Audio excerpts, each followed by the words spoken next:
सीतापुर गांव में रहती थी एक चुड़ैल, लेकिन इस बात से गांव के लोग अनजान थे। जब तक पूरे गांव की एक एक औरत के गहने मेरे पास नहीं आ जाते, मैं इस गांव को छोड़कर नहीं जाऊंगी, चाहे इसके लिए मुझे लोगों को गायब भी क्यों न करना पड़े। दूसरी तरफ गांव की औरतें बात कर रही थी। अरे सुन रही हो, ये देखो मैंने कल ही नया हार बनवाया है सोने का, कैसा लग रहा है? बहुत ही अच्छा है ना, पहले तुम पहनो, फिर शादी में अपनी होने वाली बहू को दे देना। और क्या, सोने चांदी का यही तो फायदा है, जितना पुराना उतना महंगा। लेकिन एक एक पैसा बचाकर ये लेना सच में बहुत मुश्किल हो रहा था मेरे लिए। तभी वहां पहली का पति आ जाता है।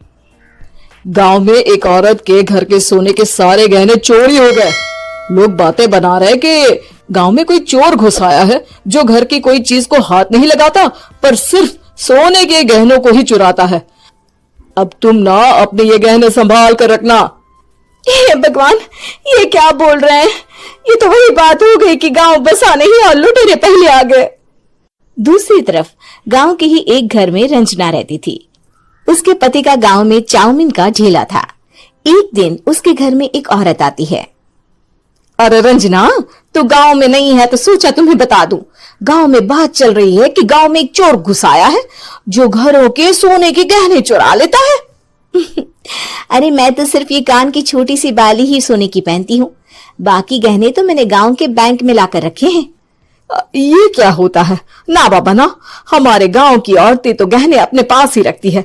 जब कहीं जाना हो तो बस अलमारी से गहने निकालो और पहन लो। दूसरी तरफ एक औरत हाथ में टोटके वाली छोटी सी गुड़िया लेकर घर में चली आती है। अरे कोई है? घर की औरत है क्या? क्या है ये गुड़िया? ये कोई ऐसी वैसी गुड़िया नहीं है, ये जादुई गुड़िया है।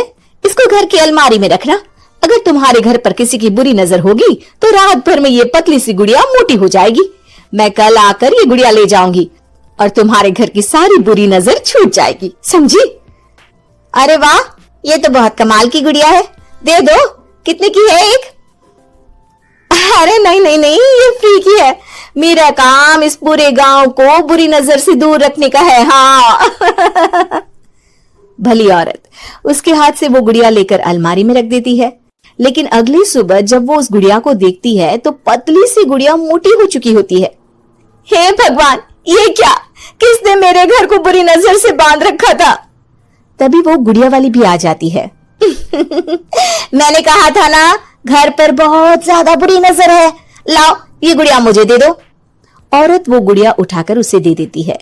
गुड़िया हाथ में आते ही वो औरत उसे लेकर सीधे गांव के बाहर की खाली हवेली में चली जाती है और साधारण औरत से चुड़ैल बन जाती है। अरे पगली, गांव वाली इस गुड़िया के पेट में तेरे घर के सारे गहने हैं। इतना बोलकर वो गुड़िया को फाड़ देती है और सारे गहने निकाल लेती है। वहीं दूसरी तरफ, हे भगवान, मेरे घर के सारे गहने चोरी हो गए। उस औरत के घर के आसपास लोगों का जमावड़ा हो जाता है और लोग बातें करने लगते हैं। लो जी, ये भी घर गया। पता नहीं कौन चोर है जो इतनी होशियारी से गहने चुरा लेता है। कुछ समझ में नहीं आ रहा कि कौन है। लोग तो घर से कहीं जाते भी नहीं है, न ताला लगे न घर खाली हो, फिर भी रातों रात गहने चोरी हो जाते हैं। अरे हम तो कहते हैं लोगों को बारी बारी चौकीदारी करनी चाहिए, चोर को तो पूरे गांव वाले मिलकर पकड़ ही लेंगे। लोग बारी बारी घरों की चौकीदारी भी करते हैं, लेकिन चोरी होने का सिलसिला रुकता ही नहीं। फिर एक दिन रंजना के पड़ोस से भी रोने की आवाज आती है। अरे आज ही घर की बुरी नजर उतरी और आज ही सारे गहने भी चोरी हो गए। कैसी बुरी नजर? क्या हुआ था? तभी वहां उस औरत का पति भी आ जाता है जिसके घर में गहनों की चोरी हुई थी।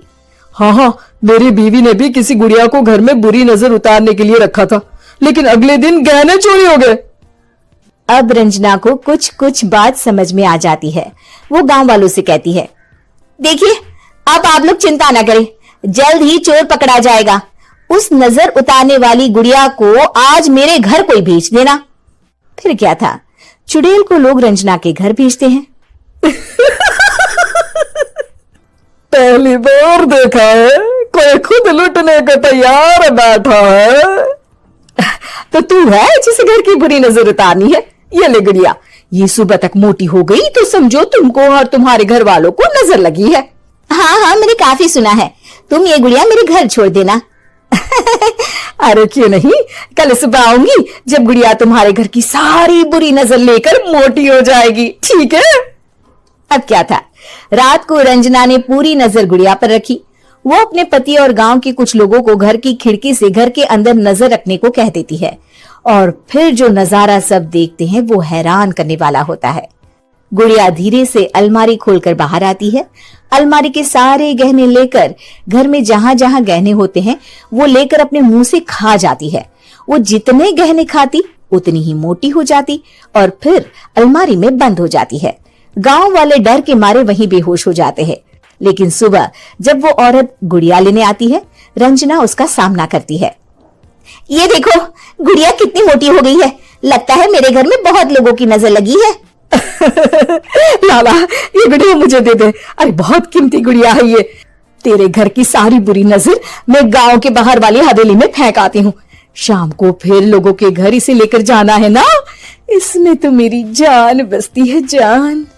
रंजना गुड़िया को चुड़ैल की तरफ बढ़ा देती है, लेकिन फिर वापस ले लेती है और गुड़िया के हाथ मोड़ देती है।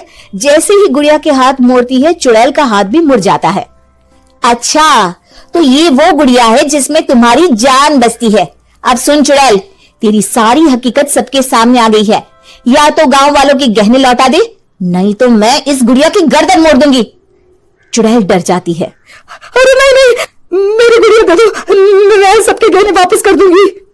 ठीक है, अब भी जा और सबके सारे गहने वापस कर। चल निकल यहां से। चुड़ैल सबके गहने लौटा कर रंजना के पास आती है। ला दे मेरी गुड़िया रंजना, इसके अंदर के गहने निकाल ले, लेकिन गुड़िया वापस दे दे। लेकिन रंजना जानती थी कि जैसे ही गुड़िया चुड़ैल को देगी उसकी शक्ति वापस आ जाएगी। चुड़ैल, तू तो चुड़ैल ही रहेगी, ये मैं जानती हूँ। अरे नहीं, मैं गांव छोड़कर चली जाऊंगी, किसी को परेशान नहीं करूंगी, वादा करती हूँ मैं। लेकिन रंजना उसकी एक बात नहीं सुनती और गुड़िया का सर उसके शरीर से अलग कर देती है। चुड़ैल सर अलग होते ही गायब हो जाती है। गांव वाले रंजना के साहस और बुद्धि की खूब प्रशंसा करते हैं।